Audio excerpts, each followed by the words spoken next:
Joash the Boy King. Long ago in the land of Judah, there was a time of great darkness. The evil Queen Athaliah had taken the throne after the death of her son, King Ahaziah. To keep power, she did something unthinkable. She ordered all the royal children to be killed, so no one could take her crown. But God had planned. A brave woman named Jehosheba, the sister of the dead king, secretly rescued a baby boy, Joash, the rightful heir to the throne. With her husband, the high priest Jehoiada, they hid Joash in the temple of the Lord for 6 years. While Queen Athaliah ruled with cruelty, Joash was growing safe in God's house. He learned about the Lord, about the law, and about the people he was meant to lead. Though he was just a child, his heart was full of faith.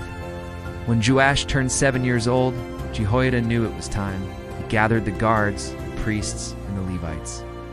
In secret, they prepared a plan to crown the true king. One Sabbath day, when the temple was full of worshippers, Jehoiada brought out the boy.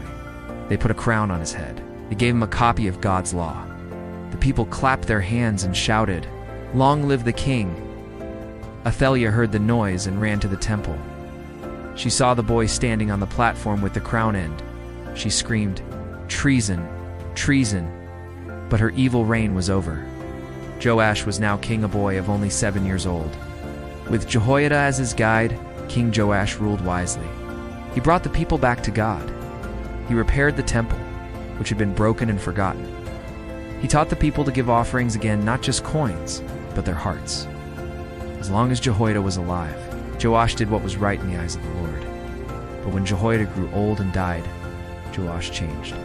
He listened to wicked advisors, turned away from God. He even allowed idols back into the land.